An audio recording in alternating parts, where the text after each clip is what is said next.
12월 종말을 하면은 조직신학은 끝나게 됩니다. 그러면 이제 신학부 강의는 그걸로 끝이 나고 1월 달부터는 이제 다른 강좌가 개설될 것입니다.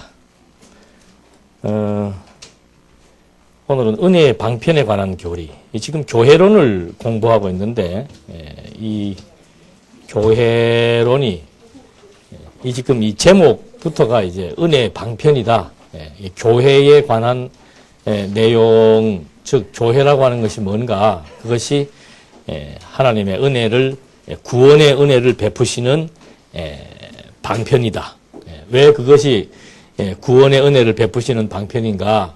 교회를 통해서 구원을 이렇게 나눠주기도 하고, 또 교회를 통해서 또 구원의 진리를 전하기도 하고, 이렇게 해서 은혜의 방편이다, 이런 개념들을 이제 활용을 하고 있습니다. 그러나 우리가 이제 이 신학부 같은 데서는 단어 하나라도 이렇게 정확하게 써야 되고 조심해서 사용을 해야 됩니다. 그래서 이 교회라고 하는 것이 하나님의 은혜를 베푸시는 방편이 아니고, 교회는 하나님의 은혜를 깨닫게 하는 방편이다 했을 때, 그 은혜라고 하는 것도 도대체 뭐를 은혜라고 얘기하느냐? 지금 교회론을 얘기하는데 뭐를 은혜라고 지금 여러분들은 이해하고 계십니까? 은혜를 깨닫게 하는, 은혜를 베푸는 방편이 아니고 은혜를 깨닫게 하는 방편이라고 지금 말씀을 드렸는데, 그 은혜가 뭐예요? 그러니까 지금 교회론을 공부하고 있으니까 교회와 관련된 이제 생각을 하셔서 답을 해주시면 좋죠. 그래서 은혜라고 하는 말 자체는 이제 굉장히 포괄적이고 많은 것들을 함축하고 있는데, 지금 교회라고 하는 걸 얘기할 때는 그 교회가 도대체 뭐 하나님의 은혜를 깨닫게 한다라고 했을 때 뭘 깨닫게 하는가? 이 원이라고 치고요. 이거. 예? 여러분 머릿속에다가 원이라고 그리세요. 예. 이 원이다. 교회라고 하는 것은 뭔가? 항상 그 우리가 공부하는 그 나타난 내용들은 그 근본이 있죠. 근본.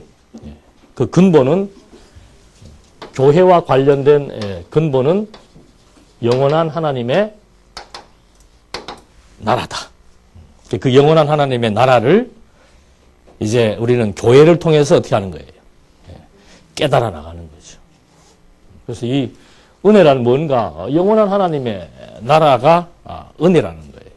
그래서 그 은혜의 본질, 이건 우리는 본질이라고 그러고, 나타난 교회를 우리는 현상이라고 그럽니다. 그러니까 교회를 통해서 그 은혜의 본질을 깨달아 나간다. 항상 이 지금 수업 시작할 때 요 첫 시간이 제일 중요합니다.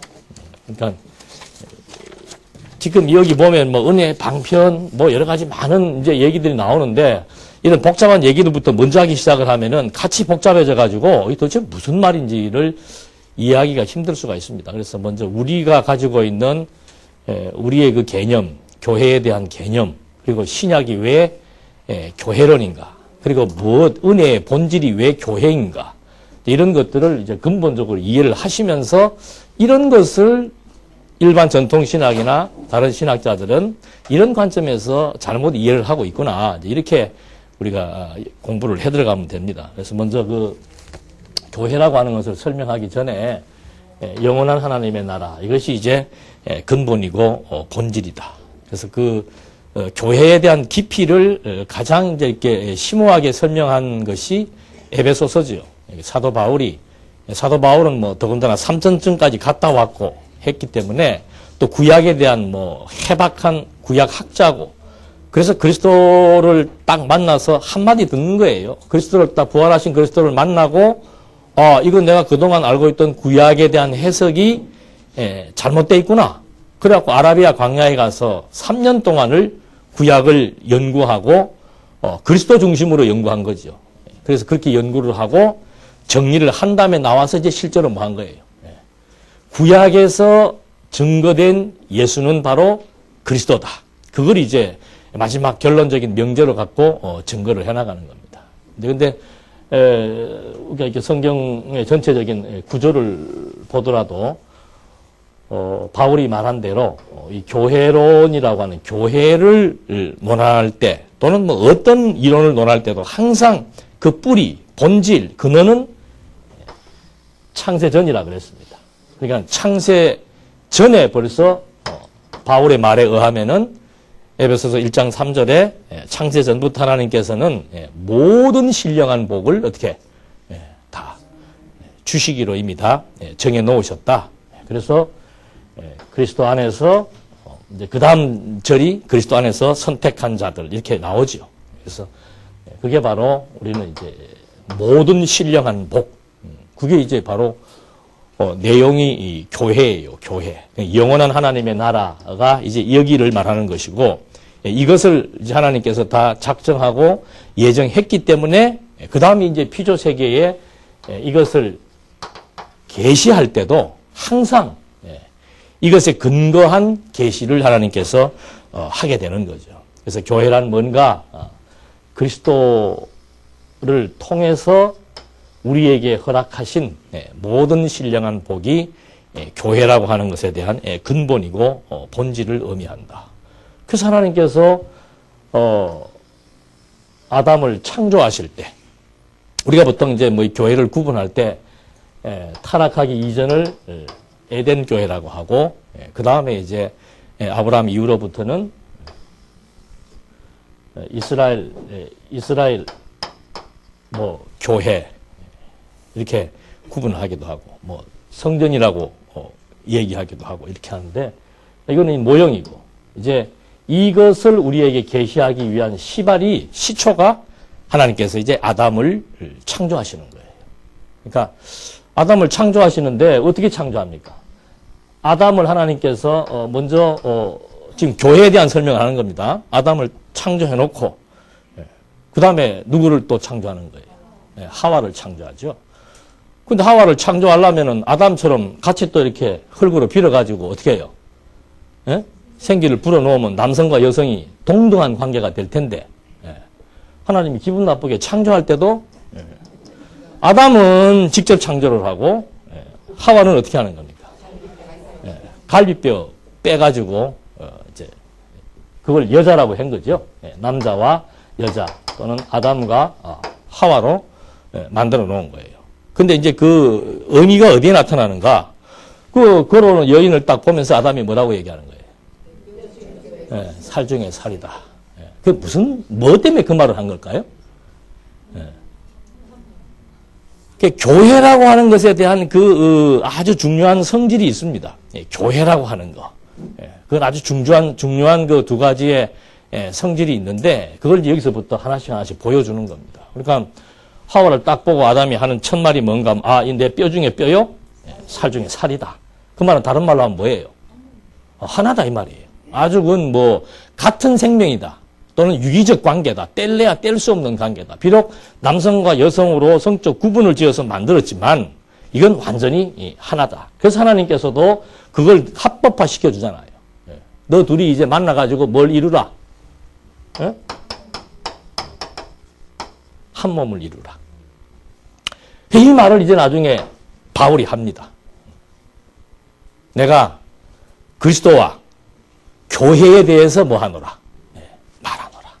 이 비밀이 크다는 거죠. 이 비밀에 대한 설명을 하기 위해서 바울은 에베소서에서 남편과 아내의 관계를 설명하면서 이것이 단순한 남편과 아내가 가정생활을 꾸려나갈 때 어떻게 하라라고 하는 어떤 일반 윤리적인 지침이 아니고 이건 아주 큰 비밀이다 이 말입니다. 남편은 아내를 어떻게 해라? 사랑하고 아내는 남편을 어떻게 순종하고 기분 나빠할 거 없어. 이거 지금 우리 뭐 일반적인 그 얘기가 아니에요. 요새 순종들 안 하시잖아. 남편이 아내에게 순종하고 그게 바뀌었잖아요. 그거 갖고 기분 나빠할 거 없다니까. 이게 뭔가 하면 이게 바울은 비밀이라고 얘기한 거예요.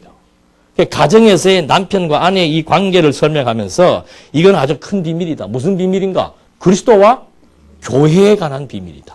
여기서 지금 벌써 하나님은 아담과 하와를 창조하시고 둘이 한 몸이 되게 한 이것이 바로 뭔가 이 본질, 교회라고 하는 이 은혜의 본질, 그걸 우리에게 이제 첫 인간을 창조하는 그 작업을 통해서 우리에게 계시를 해준 거예요. 그러고 난 다음에 이제 아담이 타락을 해서 진짜 실체적인 교회를 보여주기 전까지의 기간에 하나님은 모형적으로 교회를 보여주는 거죠. 그래서 하나님께서 이스라엘 백성들에게 약속을 합니다. 나는 너희의 뭐가 되고 하나님이 되고 아버지가 되는 거죠. 너희는 나의 뭐다? 아주 친백성이다. 그리고 아들과 같은 관계다. 부자 관계라고 하는 것도 혈연 관계죠. 이게 유기적 관계고 뗄래야 뗄 수 없는, 혈육적으로 봐도 아버지의 유전인자가 어디로 들어가요? 아들에게 다 들어가잖아요. 그런 관계 속에서 이 교회에 대한 것들을 모형적으로 하나님께서 설명을 해주는 겁니다. 근데 이제 이 관계를 유지시켜 나가기 위한 방법이 뭔가 하면은 하나님은 자기 아들이 또는 자기 백성들이 범죄했을 때 이 관계를 유지시켜 나가기 위해서 짐승의 피를 이제 하나님께서 제물로 요구받는 거죠. 그래서 이 하나님의 친백성들이 범죄하고 죽어야 될 일이 생겼을 때는 대신 짐승을 죽이고 누구를 살리는 거예요? 자기 백성을 살리는 거죠. 여자를 만들 때도 마찬가지예요. 아담을 어떻게 해요? 깊이 잠들게 해놓고서는 하와라고 하는 새 생명체를 또 하나님께서 만들어내는 거죠. 이게 이제 교회의 비밀이에요. 그래서 잠들게 했다가 여자를 만들고 이스라엘 백성들이 범죄했을 때 그들을 살리기 위해서 짐승을 잡아 피 흘리게 한 다음에 자기 백성들의 생명을 어떻게 해요? 보존해 나가시는 거. 이렇게 하나님께서 모형적으로 보여주었고, 이제 그리스도가 오셔가지고 이거에 대한 실체로서 어떻게 하는 겁니까? 그리스도가 교회의 뭐가 되는 거예요? 머리가 되고, 교회는 그의 지체, 몸, 이게 되는 거죠. 그러니까 이제 여기가 되려면은 뭐가 바뀌어야 돼요? 그리스도의 지체가 되려면 뭐가 바뀌어야 돼요. 아무나 그리스도의 지체가 될 수 없습니다. 그래서 예수님이 니고데모에게 사람이 어떻게 하지 않으면은, 거듭나지 않으면은 무엇을? 하나님의 나라에 갈 수도 없고 볼 수도 없고 하나님 나라의 백성도 될 수 없다, 그 말이에요. 그래서 이제 예수님께서 세우시는 교회라고 하는 것은 뭔가, 이제 우리는 교회 얘기할 때 자꾸 이런 건물이나 이런 거는 이제 여기서 떨쳐버려야 돼요. 본질을 얘기하는 거기 때문에. 그래서 예수님이 오셔가지고 여기에는 자기 백성을 살리기 위해서 짐승을 잡았지만은 예수께서는 자기 백성들을 하나님 나라의 백성으로 삼기 위해서 뭘 버린 거예요? 자기 생명을 버리시고 그 다음에 자기 생명을 또 뭐 한 거예요? 다시 살리는 거예요. 그래서 나는 부활이요 생명이다. 부활 직전에 오는 작업이 뭔가? 당신이 십자가에서 죽으시는 거예요. 그래서 바울이 고린도서에서 예수는 성경대로 죽었다. 이게 지금 다 성경대로 죽어야 될 것에 대한 예표지요. 성경대로 죽고 성경대로 부활하신 것이다. 그렇게 해서 뭘 세운 겁니까? 교회를 세우는 거예요. 근데 이 교회가 이제 마지막 단계에 가면 이제 요거는 이제 현재 나타나 있는 우리가 이제 감지할 수 있고 느낄 수 있고 볼 수 있는 그런 이제 교회 개념으로 설명이 되고 있고, 이제 마지막이 이제 예수님이 다시 어떻게 하는 거예요? 오셔가지고 왕국교회죠. 1000년 동안 이제 왕노릇해서 요때는 아예 부활한 사람들과 환란을 견디고 변화된 사람들을 데리고 이제 1000년 동안 왕국교회를 여기에서 실현해 나가시는 거죠. 그러다가 이제 제일 마지막에 뭐예요?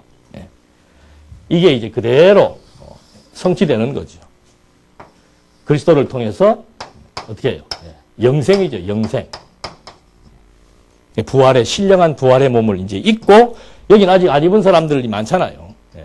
부활하지 못하고 이제 갔다가 순교한 사람들만 요때 다시 부활을 하고. 그래서 예수님이 첫째 부활, 여기가 둘째 부활이죠. 마지막 부활이 뭔가 하면은 이때 백보자 심판 때 이제 전체를 다 모아놓고 생명 부활과 사망 부활에 의해서 영원한 하나님의 나라를 이제 우리에게 실제로 다 실현시켜 나가시는 거죠. 이 비밀을 이제 바울이 설명을 하는 거죠. 에베소서에서. 그래서 바로 그 교회가 은혜를 깨닫게 하는 방편이란 말의 의미가 뭔가?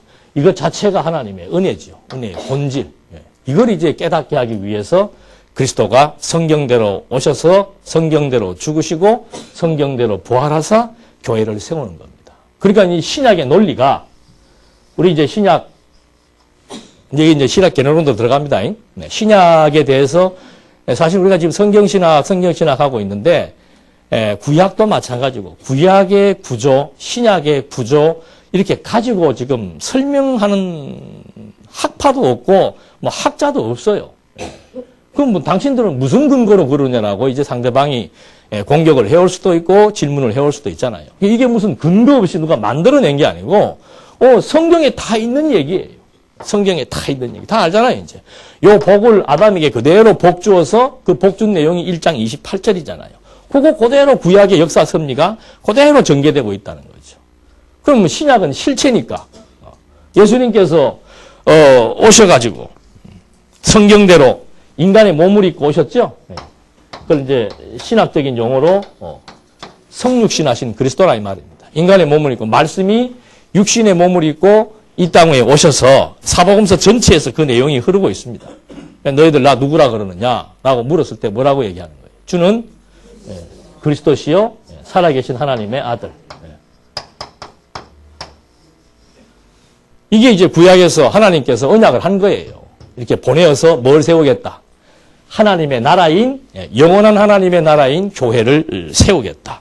그러니까 예수님께서도 그 베드로에게 그 얘기를 하잖아요. 내가 누구냐고 물었을 때 베드로가 이런 말을 하니까 예수께서 하시는 말씀이 그래 맞다. 내가 이제 어디에 교회를 세우겠다. 이 반석 위에 교회를 세우겠다 이 말입니다. 반석은 바로 누구를 가리키는 거예요? 하나님의 아들이신 그리스도를 가리키는 거죠. 그러니까 사복음서의 내용은 뭔가? 바로 예수가 누구라는 거예요. 교회의 기초가 되시는 반석이 되시는 하나님의 아들 그리스도라는 사실을 사복음서가 이제 각각의 특성을 가지고 증거해주고 있는 거죠. 그래서 사복음서를 우리는 교회의 뭐다? 기초다. 밑도 끝도 없이 하는 얘기가 아니고 왜 하필 교회론을 가지고 왔는가? 가지고 올 수밖에 없어요.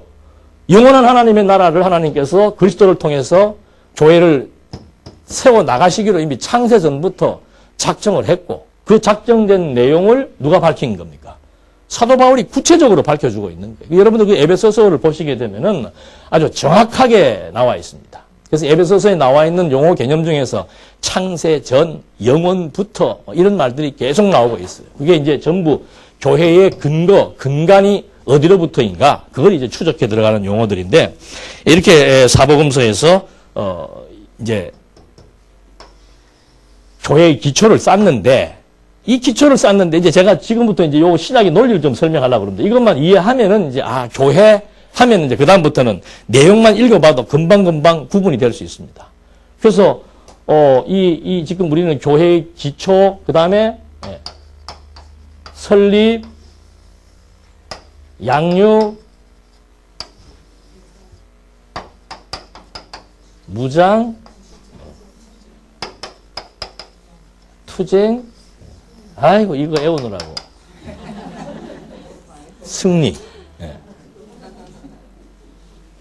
자, 이게 이제 신약의 우리 구조인데 우리는 이것이 이제 왜 맞는지도 알아야 되고 정말 그렇다는 것을 확인도 해봐야 되고 여러 가지 이제 의미가 있습니다. 근데 여기 이제 마태복음 16장 16절에서 교회에 대한 아주 그 본질 그리스도를 통해서 모든 신령한 복을 주시겠다고 창세전에 언약하신 대로 이제 예수께서도 당신이 하나님의 아들 누구이다? 그리스도라는 사실을 증명해주고 그 반석 위에다가 이제 교회를 세우겠다. 그러니까 교회의 기초는 당연히 당신이 될 수밖에 없고 또 이 교회의 기초를 논의하는 제일 첫 단원에 있어서 마태복음이 제일 먼저 나오죠. 마태복음 1장 1절이 뭐였습니까? 아브라함과 다윗의 자손 누구들? 예수, 그리스도. 벌써 교회의 기초를 세우려고 하니까는 누구에 대해서 설명을 해야 되는 거예요. 예수는 누구이다? 그리스도이다. 그거를 마태복음 1장 1절에서 벌써 이제 밝혀주고 있다 이 말입니다. 이 말을 하는 이유도 참 재밌어요. 성경이 보면은 설립에 있어서도 똑같은 의미의 문구가 사도행전을 착 피면서 첫 문구로부터 그 얘기가 나옵니다. 자, 요거는 사도행전이죠. 설립은 사도행전. 그 다음에 양육은 무엇으로부터 시작되는 거예요? 로마서로부터 갈라디아서죠. 로마서 1장 1절로 3절에도 양육과 관련된 내용의 첫 포문을 로마서가 열어주고 있습니다. 무장도 마찬가지고 이게 다 마찬가지예요. 이제 한 번씩 확인해보자 말이죠. 자, 그래서 이제 여기에서 보니까는 진짜로 마태복음 1장 1절에서 교회의 기초가 되는 누구를 지금 쫙 문을 연 거예요. 예수 그리스도의 세계에 대해서 포문을 쫙 열어준 거예요. 열어주고 사복음서 전체를 끄집어낼 수 있는 요절을 찾는다면은 마태복음 16장 16절에서 주는 그리스도시요 살아계신 하나님의 아들이다. 그러니까 이게 교회는 누구 중심이에요? 여기서 얘기했잖아요. 교회의 머리가 누구다? 그리스도다. 여기는 교회의 머리가 누구예요? 아담이었고, 여기는 하나님이었고, 여기는 그리스도로 이제 실체로 드러난 거죠. 그래서 여기서부터는 이제 전부 신약의 내용은 전부 누구를 중심으로 해서 그리스도를 중심으로 나오는 거예요. 그래서 신약의 주제도 그리스도 뭐예요? 성취가 되는 거죠. 이게 그냥 뭐 막 만들어낸 게 아니라는 거죠. 전부 성경적 근거에 의해서 지금 전개되고 있다. 근데 이제 예수님께서 이거를 작업을 당신이 다 성경대로 죽고 부활하시고 그 다음에 어떻게 했어요? 승천했는데 여기 이제 성육신 했고 그 다음에 누가 온 거예요? 성령이 오는 거죠. 그래서 요한복음 사도행전 바로 앞에 있는 요한복음에서는 이 성령에 관한 내용을 자세하고 언급하고 있다 그랬습니다. 그래서 이 성령을 이제 예수님께서는 보혜사라고 이름하기도 하고 이해하는 일이 진리의 영이다. 진리의 영. 이 진리의 영이 오면은 하는 일이 뭔가 요한복음에 나와 있는 그대로예요. 그리스도에 대하여 요한복음에 보면은 그 보혜사 성령은 그리스도에 대하여 그리스도에 들은 것을 가르친다. 그러니까 성령이 와서 하는 일은 뭔가 하면은 앞에서 다 증거된 성경대로 죽으시고 성경대로 부활하심으로 말미암아 예수가 하나님의 아들 그리스도라는 사실을 누가 지금 다 이 성령이 그리스도에 관한 모든 것을 뭐 하는 거예요, 이제. 가르치고 소개해주고 깨닫게 해주고 하는 그걸 이제 담당하겠다 이 말이죠. 그러니까 이 성령이 와가지고 예수님의 예언대로 내가 이 반석 위에 뭘 세우겠다? 교회 세우겠다. 누구를 통해서? 보혜사 성령을 통해서. 진리의 영을 통해서. 이게 교회는 누구에 의해서 세워지는 겁니까? 보혜사 성령이 와야 이제 교회가 세워지는 거예요. 그래서 보혜사 성령을 보내어서 그 진리의 영이 누구를 증거하는 겁니까? 그리스도를 증거해 나가는 거죠. 그래서 사도행전도 보니까는 그 1장 그 1절로 3절 내용을 종합을 하면은 사도행전의 내용이 전부 누구에 관한 글이다? 그리스도에 관한 글이다. 요약을 하면은. 사도행전 초두에서 사도행전의 내용은 지금 그리스도에 관한 글로서 지금 내가 기록을 한다. 근데 교회를 어떻게 세우는가? 그 세우는 방법은 1장 8절에 나와 있는 말씀대로 어떻게 해요? 말씀이 예루살렘, 유대, 사마리아 땅끝까지 전파됨으로써 이제 교회가 세워질 것이다. 그 예언 그대로 성령이 오순절날 왔고 와서 그 성령이 처음부터 하는 일이 뭡니까? 베드로가 막 오순절 그 마가의 다락방에서 뭐 한 거예요? 은사 집회한 게 아니에요. 계속해서 예수는 누구이다? 그리스도이시다. 그 말을 하니까 이제 막 각국 나라의 말로 알아듣고 그 막 방언을 알아들으니까 예수를 처형했던데 가담했던 유대인들은 이제 막 마음이 찔려서 이거 뭐 갈피를 못 잡는 거죠. 그래서 회개하고 세례받고 주 예수를 믿으라. 그러면 너희들이 이제 교회가 된다 하는 말씀에 대한 요지를 갖고 사도행전이 시작되면서 사도행전에 보면 뭐 바울, 베드로, 뭐 빌립, 뭐 이 스데반 전부 등장되는 사람들의 이구동성으로 하나같이 하는 말의 핵심은 뭡니까? 그러므로 예수는 누구이다? 그리스도이시다. 그래서 이제 교회가 세워지게 되는 거죠. 세웠으면 세워놓은 걸로 끝나는 게 아니고 어떻게 해야 돼요, 이제? 키워나가죠. 그래서 바울이 고린도 전서 1장 초반부에 뭐라고 얘기하는가 하면은 나는 심었고 아볼로는 어떻게 해요? 물을 주었고 하나님은 어떻게 한다? 양육 맞아요, 틀려요? 맞지? 근데 그 양육을 하기 위해서 로마서 1장 1절로부터 3절에 나오는 내용을 딱 보니까 무엇으로 양육하는 겁니까? 이게 지금. 복음으로 양육하는 거예요. 칭의의 복음, 건덕의 복음, 그 다음 뭐예요? 은혜의 복음. 그런데 놀랍게도 이 복음으로 양육되어지는 이 분기점에 있는 첫 단에 나오는 로마서 1장 2절로 3절 말씀에 이 복음에 대한 설명을 해주고 있습니다. 이 복음은 뭐예요? 이 복음은 이미 다 선지자들을 통해서 구약에서 뭐 한 것이다? 네. 언약하고 예언한 것이다. 네. 그 어떻게 핵심적으로 알 수 있는가? 언약하고 예언한 내용이 뭔가? 육신으로는 어떻게 해요? 누구에 대한 얘기입니까? 그리스도에 대한 얘기예요. 네. 육신으로는 다윗의 혈통으로. 성결의 영, 그의 거룩성에 대해서는 어떻게 해요? 하나님의 아들인데 하나님의 아들임을 무엇으로 입증했다?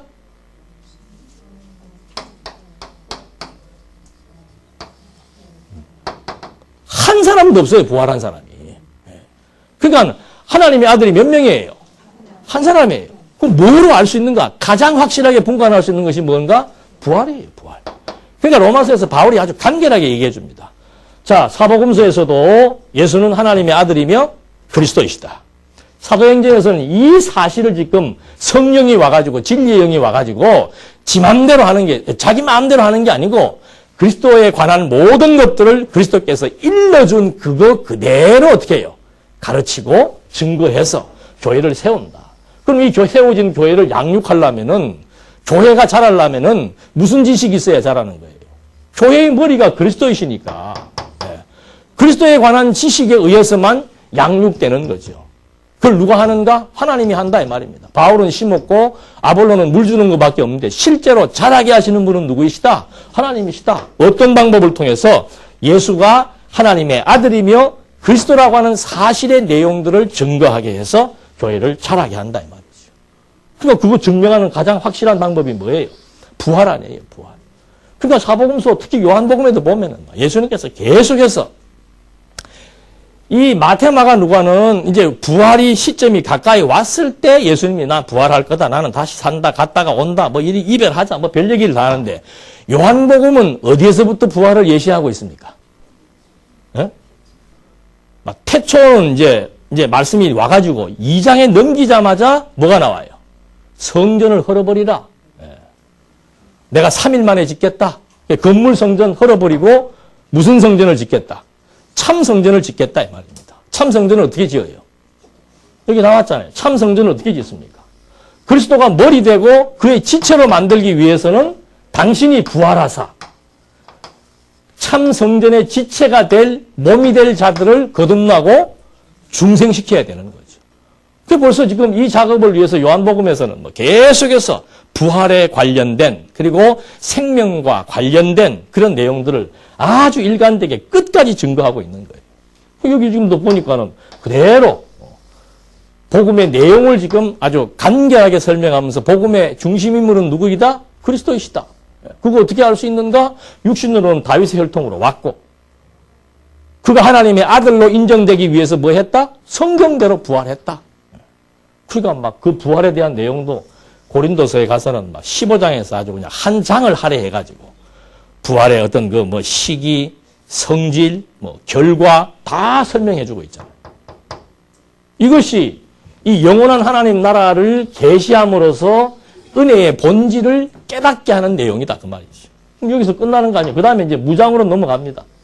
아까 양육에서는 고린도 전서 3장 6절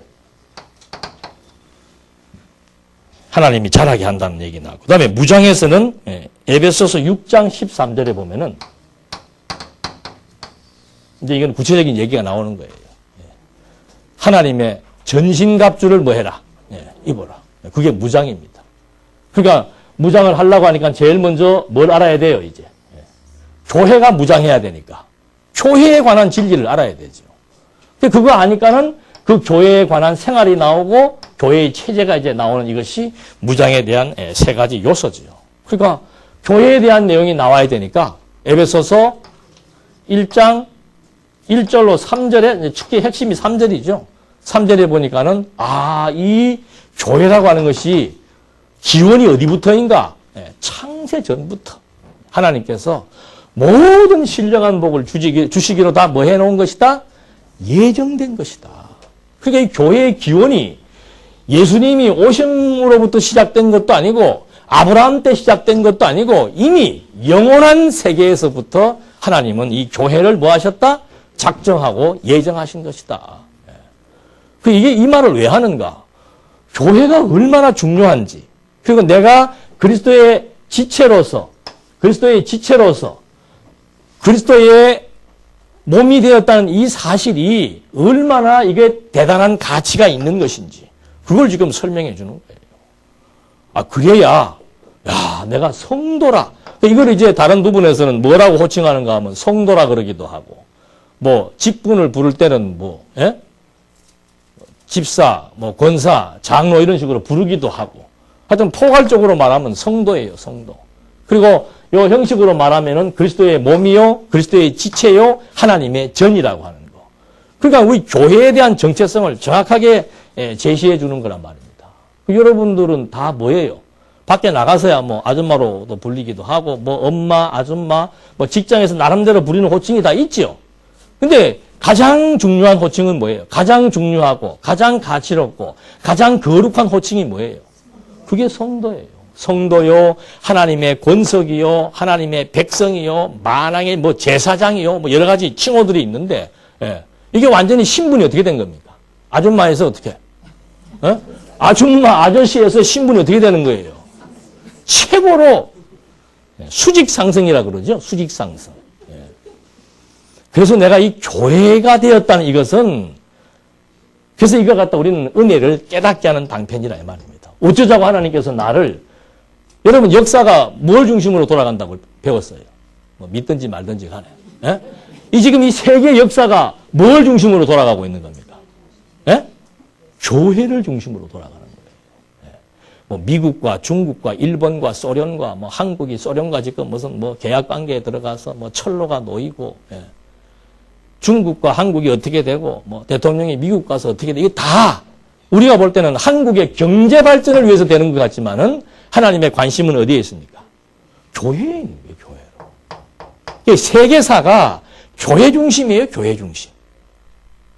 그러니까 그 교회가 하나님, 일반 사람들이 볼 때야 중요한 관점이 다르겠습니다만은 하나님이 볼 때 제일 중요한 관점은 뭐예요? 교회예요, 교회. 이 교회, 창세 전부터 세워놓으셨던 이 교회가 이제 성육신에서 오신 그리스도를 통해서 지상의 교회가 세워졌는데, 세워진 이 교회를 중심으로 하나님은 전 세계의 역사와 경제와 정치와 문화 모든 것들을 교회를 중심으로 지금 섭리해 나가시는데, 그 교회의 중심에 또 누가 있는 거예요? 우리가 있는 거예요, 우리가. 작게는 내 개인이 거기 예속돼 있고, 그래서 이걸 지체라고 얘기하는 거예요, 지체라고. 이게 이제 확실히 깨달아져야, 교회가 얼마나 가치로운지, 교회가 얼마나 소중한지, 내가 교회의 한 멤버가 되었다는 이 사실이 얼마나 대단한 일인지. 차다가 생각만 해도 깜짝깜짝 경기가 와야 되는데, 우리는 교회 알기를 우습게 한다 이 말이에요, 지금. 그러니까 바울이 지금 이거를 쓸 때 어디에서 쓰는 거예요? 감옥에 있어요, 감옥에. 호의호식 하면서 쓰는 게 아니에요. 감옥에 있으면서도 바울은 이걸 아니까. 그리고 하나님이 이 지금 로마 시대를 중심으로 해서 섭리해 나갈 때 교회를 중심으로 섭리한다는 사실을 바울은 아니까. 이거 내가 지금 교회라고 하는 이거 사도로 부름을 받았다? 집사로 부름을 받았다? 이게 지금 이 보통 일이냐 이 말이지. 그래서 바울은 거기에 그냥 막 탐복을 한 거예요, 쉽게 얘기하면. 그러니까 나는 이제는 살아도 누굴 위해 살겠다. 나의 머리 대신 그리스도를 위해 살겠다. 먹는 것도, 굶는 것도, 사는 것도, 죽는 것도 그것이 여기에서 나온다 이 말입니다. 여러분 살아야 되면 어떻게 살려면은 반드시 가치 부여가 돼야 되죠. 가치 부여. 나는 이것이 가치롭다. 내 존재 가치, 교회 가치, 존재 가치. 이것이 확인되어야만은 나는 그 가치로운 일을 위해서 내가 투자하고 싶고 시간도 거기에 투자하고 싶고 경제도 투자하고 싶고 내 건강도 투자하고 싶고 이게 아니면은 안 되는 거예요. 그러니까 막 에베소 교회의 문제 지금 얼마나 문제들이 많습니다. 각 교회들마다 얼마나 문제들이 많아요. 그 문제를 해결할 수 있는 열쇠 그건 바로 뭔가 이거 지금 설명해 주는 거예요. 이것을. 성경 자체가 논리적으로 설명을 해나가고 있는 거죠. 그래서 사도 바울이 로마서에서 이 기가 막힌 얘기를 해준 것이고 에베소서에서도 초두에 벌써 교회가 하나님의 전신갑주를 입는다는 것이 뭔가 그건 바로 예수가 그리스도라는 사실 교회가 무엇인지에 대해서 하나님의 작정과 성부의 그 작정에 대한 성취 구속 사역과 성령께서 그 내용들을 지금도 진리의 영으로 오셔서 지속적으로 가르치고 깨닫게 한다라고 하는 이 놀라운 사실을 우리가 확인하게 될 때 야, 이 교회의 중요한 가치, 나의 존재 가치 이게 이제 완전히 다르게 되어지는 거라 그 말입니다. 그래서 이 무장이라고 하는 것이 이렇게 초두서부터 이건 뭐 다시 다 설명할 수는 없고요. 그래서 무장이라는 의미가 이런 맥락 속에서 지금 중요하게 자리를 잡고 있는 거죠. 무장시키는 이유는 뭐예요? 무장해야 뭐 할 수 있는 겁니까? 누구를 위하여? 그래서 이 투쟁을 하는데도 제일 앞에 나오는 것이 뭐예요? 히브리서. 그 다음에 야고보, 베드로, 마지막에 요한 1서로부터 유다서. 그래서 히브리서가 유대주의와 싸우고 그 다음에 세속주의와 싸우고 그 다음에 적그리스도와 싸워야 돼요. 싸우라고 그런다고 싸움이 됩니까? 싸우려고 그러면 뭐가 있어야 돼요? 어느 놈이 적인지 그리고 왜 싸워야 되는지 그리고 이 싸움이 정말 가치로운 싸움인지 목숨을 걸어야 될 싸움인지 누구를 위한 싸움인지 그거 알아야 뭐 할 수 있어요. 그걸 모르니까 누구끼리 싸우는 거예요. 답답할 노릇이지 이게. 아니 이 진리의 말씀 공부해가지고 그동안 서울은 내 잘 모르겠어 하여튼 지방은 이 진리의 말씀 공부하고 누구끼리 싸우는가 나가서 싸운다는 게 전도하는 거 아니에요. 나가서 전도는 안 해. 매일 교회 안에 들어와서 자기들끼리 찢고 볶는 거야. 뭘 모르니까 무장이 제대로 안 돼서 그런 거지. 교회가 뭔지를 모르고. 그래서 이 싸우기 직전에 나오는 내용이 뭐예요? 요 싸우게 하기 위해서 직전에 마지막에 나오는 요 내용이 뭐예요? 빌레몬서 아니에요. 빌레몬서. 빌레몬서가 여기 왜 마지막에 있습니까? 빌레몬서의 그 주제가 뭐예요? 화평의 원리 아니에요. 화평의 원리. 뭘 어떻게 화평하라는 얘기예요? 왜 화평하라는 겁니까? 내부가 뭐 해야 되니까? 내부가 결속이 돼야 되지. 내부 결속. 내부 결속. 그 빌레몬서는 내부 결속 시키는 거예요. 내부 결속. 뭘 통해서? 화평의 진리를 통해서. 왜 화평해야 되는가? 어떤 방식으로 우리가 화평을 해야 되는가? 다른 거 없잖아요. 바울이 뭘 위하여? 복음을 위해서. 그 화평의 구체적인 방법은 뭔가? 아니 누가 잘못된 거 A가 있고 B가 있으면은 A, B에 대해서 뭐 하는 거예요? 서로. 잘못된 거 있으면 잘못된 거 어떻게 하고? 사과하고 만나게 해서 사과시키고 또 바울 자신이 또 책임질 부분이 있으면 내가 책임진다고 얘기하고 그 이유가 다 뭔가? 그게 지금 내부 결속이에요. 그게 안 되면은 상대방을 위해 싸우는 게 아니고 누구를 위하여? 자기를 위하여. 그리고 적을 알지 못하고 도리어 그 적이 그런 병이 있지요. 그걸 무슨 그런 병이 있던데. 이 백혈구가 적혈구가 적을 위해서 싸워야 되는데 이게 나를 적인 줄 알고 나한테 쌓이는 그게 뭐 루마티스 그다음에 뭐 백혈병 이게 다 그런 거예요. 결국은 자기 죽는 거죠. 그래서 이 무장이라고 하는 것이 굉장히 중요한 의미가 있죠. 하나님의 전신갑주를 입는데 뭘 통해서 입혀나가는가? 여기서 있었던 창세 전부터 준비된 하나님의 섭리의 초점, 교회지요. 그거 지금 설명해 준 거예요. 그게 이제 알아져야 투쟁을 하는데 투쟁에 대한 내용을 하나로 요약하면 유다서 1장 3절에 보면은 그런 말이야. 믿음의 도를 위하여 어떻게 하라? 힘써 싸우라. 그러니까 싸우는 거예요. 뭘 위하여? 믿음의 도. 그 믿음의 도가 누구를 가리키는 겁니까? 히브리서 1장 1절로부터 3절에 또 소개가 되고 있어요. 난 막 이런 거 보면 막 완전히 미쳐버리면 안 될 거고. 예. 어떻게 이렇게 성경이 딱 이렇게 구조적으로 나누어져 있고, 예. 머리 나쁜 사람들을 위해서 처음 벌써 이 나누어지는 분기점에서 뭘 해주는 거예요. 딱딱딱 주제와 관련된 내용들을 미리 다 예시해주고.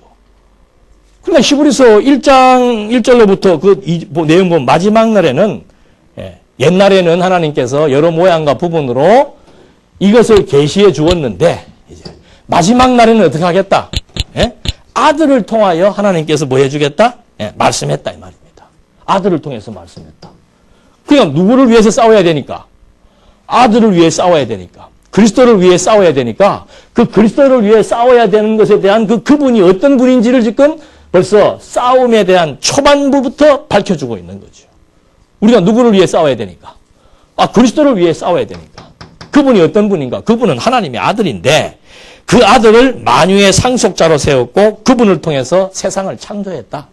그리고 그분은 하나님 영광의 무엇이다? 광채고 본체의 뭐다? 형상이다. 하나님이다 그 말이에요. 그러니까 이 지금 단어마다 다르죠. 첫 문구들도 나타나는 문구들도.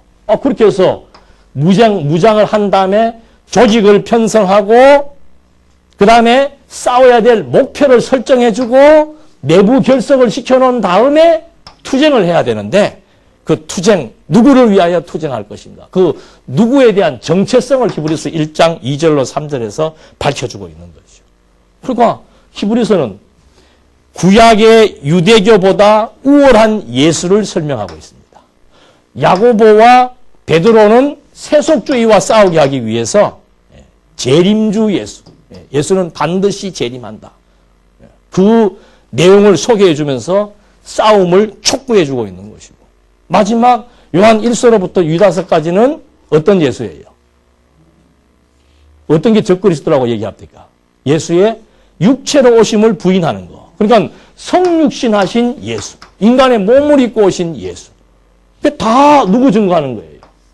사복음서에서 말했던 예수는 누구인가? 아브라함과 다윗의 자손 예수 그리스도의 세계가 열렸는데 그 예수는 누구인가? 하나님의 아들이며 누구이다? 그리스도이시다. 근데 그분이 다시 오실 것이고 그분은 구약보다 우월하신 분이고 다시 오실 것이고 그러니까 구약에 나오는 모세, 아론, 천사를 다 열거하는 거예요. 그분은 반드시 온다. 그리고 그분은 어떤 분이다? 인간의 몸을 입고 오신 분이다.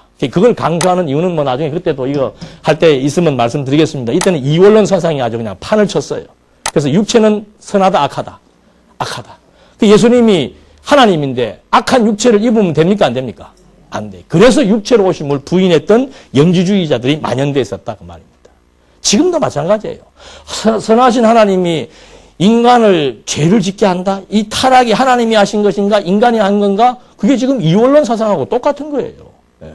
왜 하나님께서 하셨다고 말하면 안 되는가? 하나님은 선하고 좋으신 분인데 어떻게 이 악한 인간의 죄 문제를 하나님이 간섭을 할 것인가? 그건 말이 안 된다. 똑같은 얘기예요. 하나님의 아들이 육체를 입고 와야 육체는 죄 있는 모양 아니에요. 죄 있는 모양으로 와야 죄인들의 죄를 뭐 할 수 있는 겁니까? 근데 이 말을 하면 통합적에서 이단이라고 그런다니까. 웃기는 세상이죠. 예수는 죄 없다. 누가 죄 있다고 그랬나? 예? 근본은 하나님인데 하나님이 무슨 죄가 있어요? 그분이 이 땅 위에 이 영원한 하나님의 나라를 계시하기 위해서 오시는데 무슨 모양을 입고 온 거예요? 육신이 죄의 몸이에요? 의의 몸이에요? 육신은 잿덩어리 아니에요? 잿덩어리. 그래서 계시하기 위해서 잿덩어리를 입고 왔다 해서 죄 있는 모양으로 왔다라고 얘기하니까 그렇게 하면 예수를 뭐로 만든다? 죄인으로 만든다. 뭐 기독론 할 때 했으니까 더 이상 흥분할 필요는 없고, 예. 이렇게 해서 이제 그리스도에 관한 지식을 여기서도 또 증거해 줌으로 말미암아 싸워야 될 이유, 싸움의 대상, 싸움의 목적 다 여기서 설명해 주잖아요. 그리고는 이제 최종적으로 어떻게 되는 겁니까? 요한계시록 1장 1절에 뭐라고 나와 있는가? 무엇에 대한 계시다? 예수 그리스도의 뭐다? 계시다. 근데 그분이 어떻게 할 것이다? 7장 14절에 이건 요절이죠. 이기실 터이며 이기리로다. 무엇에서? 싸움에서. 최종적으로 승리할 것이 확정되어 있다 이 말입니다. 그래서 마지막에 예수님이 오셔서 이제 교회의 승리를 당신이 그대로 집행해 나가시고 최후에 뭐 하는 거예요? 영생과 영사의 심판을 하심으로써 영원한 하나님의 나라가 무엇인지를 신약의 논리를 통해서 그리고 신구약에 계시된 교회에 대한 내용들을 통해서 우리에게 확인해 준 거나 그 말입니다. 근데 이거 하나면 이제 교회에 대해서 얘기할 것도 없어요. 이제 다 들어오잖아요. 예? 신약 개론을 공부 한두 번 하신 것도 아니고 신약 성경 공부를 한두 과목 한 것도 아니니까 이렇게 딱딱딱 연결만 해서 있으면은 이 참 모든 것은 하나님의 나라인 무엇에 대한 계시다. 교회에 대한 계시다. 누구를 통해서? 교회의 머리가 그리스도니까. 그래서 구약은 그리스도 언약이고 신약은 그리스도 성취고. 그리스도를 언약하신 분이 누구예요? 하나님 여호와고. 예수 그리스도고. 그래서 그리스도 성취 하나님 여호와. 여호와 언약 그리스도 성취. 그러니까 이 구조와 주제와 이 내용들은 이건 뭐 불변적인 거죠. 왜? 성경이 그렇게 흘러가고 있으니까. 이번에 김경 목사님도 그 가서 논문 이제 또 쓰기 위한 심사를 받았을 때도 영어로 지금 이렇게 짧게 번역된 걸 가져갔잖아요. 그걸 이제 교수한테 줬더니 이틀 뒤에 다시 오라고 그러더니 뭐라고 얘기를 하는가 하면 그전에는 이런 게 있는데 이걸 좀 인용을 해도 되겠습니까? 안 되겠습니까? 라고 하는 것 때문에 이제 뭐 시간을 많이 끌었죠. 근데 이번에 그걸 딱 보더니 불러가지고 인용하는 정도가 아니고 이거를 통째로 왜? 그 양반도 학자니까 그 내용을 읽어보니까 구약 성경이 어떻게 되어 있어요? 그대로 되어 있잖아요. 신약은 또 어떻게 되어 있어요? 쫙쫙 하면 끝나는 건가? 예? 구약도 짝이고 신약도 짝이라. 예. 그러니까 당신도 학자니까 보니까 이거 말 된다 이거죠. 그러니까 당신 그 논문 쓸 때 어떻게 쓰는가 하면은 서론은 당신이 써라. 이 내용이 앞으로 어떻게 전개되게 쓰고 본론의 첫 단원에다가 지금 가져간 그 내용을 부분적으로 넣는 게 아니고 통째로 다 집어넣어요. 그래서 여기 지금 딱딱딱딱 끊어지는 그 문구들을 문장화 시켜서 여기서 설명을 해봐라. 그럼 논문 통과되는 거 안 되는 거예요. 이제 반 이상은 쓰기만 하면 되는 거예요. 그러니까 이게 무슨 뭐 어떤 권위를 가지고 뭐 어떤 배경을 가지고 하는 게 아니고 당신도 이거 내용을 보니까 어떻게 돼요? 다 그대로 되어 있는 거예요. 그래서 이런 구조와 원리를 알았으면은 우리가 공부하는 이유는 뭔가? 뼈만 있으면 됩니까? 안 됩니까? 뼈만 있으면 안 돼. 뼈만 있으면. 예. 개론은 뼈대예요. 뼈대. 예. 뼈만 가지고 어떻게 살아가요? 뼈만 가지고. 뼈 옆에 뭐도 있어야 돼요? 살 전에. 근육도 있어야 돼요. 예. 연세가 드실수록 근육 운동을 해야 돼요. 그래야 혈관이 튼튼해집니다. 예. 그러니까 이게 뼈대예요. 이게 뼈대. 뼈대를 잡아놨으면 이제 그 뼈대 위에 근육이 튼튼하게 붙어 있어야 되고 그 위에 이제 뭐가 있어야 돼요. 근육 없는 살은 빼야 되고 근육 위에 이제 살이 붙어 있어야 이게 모양새가 갖춰져서 건강한 교회가 된다 그 말입니다.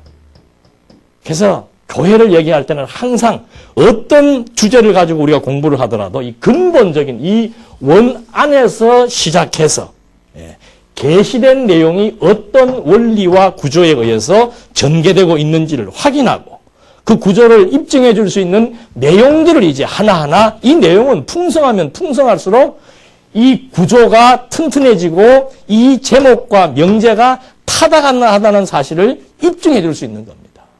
그래서 내용은 풍성해야 돼요. 그래야 이래서 이렇구나 이래서 이렇구나.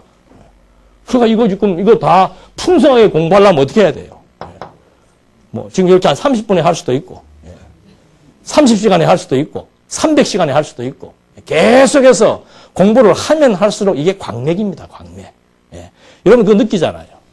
1년 전에 로마서 들었을 때 하고 1년 뒤에 들었을 때 하고 한 번 들었을 때 하고 두 번 들었을 때 하고 66권을 다 듣고 로마서를 들었을 때하고 처음에 로마서를 들었을 때하고 같아요, 틀려요? 그러니까 다 알았다 하면 안 된다니까. 예. 바울도 다 알았다 소리 안 하잖아요. 예. 계속해서 알아가는 거예요. 계속해서. 그래서 이 지금 뭐 이게 시간이 많이 없기 때문에 제가 이걸 미리 말씀해 드리고 지금 여기서 말하는 이걸 지금 모르니까 이제 한번 교환 보십시오. 은혜의 방편의 개념이라 그래가지고 교회는 구원의 은혜를 베푸시는 방편이다. 그게 벌써 이런 엄청난 그리스도 성취를 통해서 예수가 하나님의 아들 그리스도라고 하는 이 자체를 지금 증거하고 있는데 여기서는 뭐라고 얘기하고 있는 거예요? 어디에 관심을 갖고 있는 겁니까? 인간의 구원, 그게 무슨 생명줄이라. 교회의 생명줄은 그리스도예요, 그리스도. 왜? 나를 본 자는 누구를 보기 때문에. 하나님을 보고, 하나님을 믿는 것이. 나를 본 자는 하나님을 보는 거고, 나를 믿는 자는 누구를 믿는 거다. 이 모든 근원, 모든 존재의 본질이신, 영원하신 하나님에 대해서 우리가 확증해 나가는 것이 중요한데, 그놈의 인간 타락, 구원, 어떤 교리를 갖다 대도 하여튼 타락구원이야, 타락구원. 그래서 이걸 갖다가 학자들은 도구마라 그러는 거예요. 어떤 틀이다, 도구마다. 거기에 좀 매이지 말라고. 자기들끼리도 그래, 자기들. 근데 거기에 안 매이면 할 말이 있나? 그러니까 이제는 문화 얘기를 하게 되고, 하나님 나라 얘기를 하는데, 우리가 말하고 있는 이 언약과 성취의 구조 속에는 하나님 나라의 문화도 들어가고 그리스도도 들어가고 내용은 하나님의 나라고 방법은 그리스도 성취예요. 그러니까 다 함의되는 거죠. 원리가 뭔가 그게 언약과 성취고. 그래서 이거에 들어가서는 모든 것들이 다 함의되어지고 결론은 그러므로 예수는 그리스도이심으로 하나님은 여호와로 존재하신다. 그래서 이걸 갖다가 우리 신적 계시라고 얘기를 하는 거죠.